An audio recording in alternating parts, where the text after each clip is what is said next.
हिते सिर्फ़ु कश्मीर वञो त सही, ख़ूबसूरती निकिरी चवे थी मां ख़ूबसूरत आहियां। ॿाहिरि $1 में मिले छा थो अव्हांखे? असां जॾहिं $1 कढी ॾींदासीं 300 रुपया वञनि था। चलो पोइ किथां स्टार्ट करिणो आहे?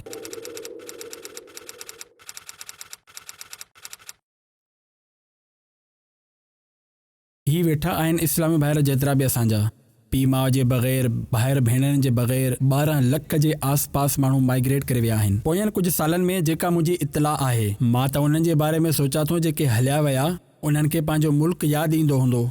असां त सम्झो हुयो त हिते वण लॻा पिया आहिनि, उते पतनि खे लोॾींदासीं त कुझु पैसा किरंदा। तव्हां ॿाहिरि वञी सिर्फ़ु हिननि जी ख़ुदकशियुनि जो रेशो पढ़ी वठो। ही ख़बर नाहे पवंदी असांखे त ख़बर आहे छो त मां ईंदो आहियां, वेंदो आहियां, हिननि में मशवरो कंदो आहियां, ॿुधंदो आहियां हिननि जी दास्तान ग़म। अमीरी जी ग़ुलामीअ खां ग़रीबी जी बादशाही बहितर आहे। जंहिं ॾींहुं ही फ़लसफ़ो सम्झ में अची वियो न असांखे, उन ॾींहुं ज़िंदगी एॾी ख़ूबसूरत थी वेंदी। पंहिंजे घर में, पंहिंजे मुल्क में मज़ो न अचे त चइजो। हाणे सफ़र में कंहिं चयो त को पासपोर्ट ठाहे वेंदो महिल जो मूंखे, मां चयो को डुअल नेशनलिटी थोड़ी आहे।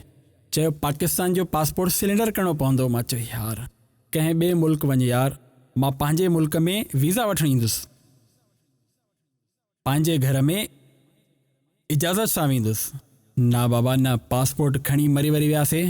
पासपोर्ट कंहिं कम जो? बेइज़ती थींदी न। पाकिस्तान वियो, मरी बि वियो। हीउ रिकॉर्ड करे छॾियो, यकीन कयो मुंहिंजे मरण खां पोइ हलाए छॾिजो।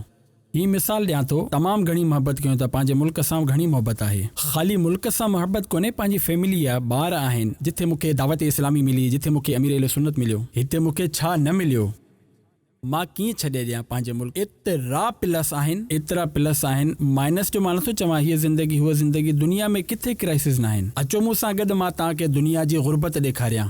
तव्हां मूंसां गॾु दुनिया जी ग़ुर्बत ॾिसो, यकीन कयो तव्हां पाकिस्तान जी ग़ुर्बत त न विसारियो त मूंखे चइजो। मां तव्हांखे ग़ुर्बत जूं उहे शक्लियूं ॾेखारियां। मुंहिंजे मुल्क जो सभ खां ग़रीब माण्हू चवंदो त मां अमीर आहियां। हिते त कुझु बि न आहे। 50 रुपए जे अंदरि कुझु माण्हू खाई त वठे थो यार। लस्सी केतिरे मिले थी अॼुकल्ह हिते? बन वठंदो त 100-150 रुपए में थी वेंदो न, $1 बि न थियो। ॿाहिरि $1 में मिले छा थो अव्हांखे? असां जॾहिं $1 कढी ॾींदासीं 300 रुपया वञी रहिया आहिनि। हिते 150 रुपए में त पूरो ॾींहुं गुज़ारे वञे थो माण्हू यार। पेट्रोल, दुनिया में महांगा तरीन पेट्रोल मां ॾिठा आहिनि। पेट्रोल प्रोड्यूस करण वारा मुल्क, उन्हनि खां वधीक बि सस्तो पेट्रोल पंहिंजे मुल्क में ॾिठो आहे।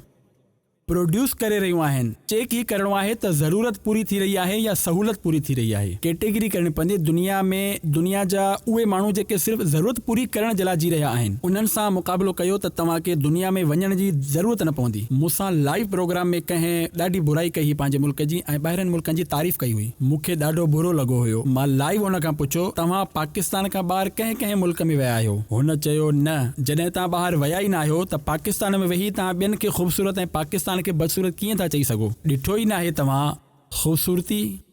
हिते कश्मीर वग़ैरह वञो, ख़ूबसूरती निकिरी करे चवंदी त मां ख़ूबसूरत आहियां। आर्टिफिशियल ब्यूटी न आहे, नेचुरल ख़ूबसूरती आहे असांजे मुल्क में। छा घटिताई आहे? का घटिताई न आहे हिन में। सिंधी सोशल मीडिया पेज खे लाइक कयो, फॉलो कयो ऐं शेयर कयो।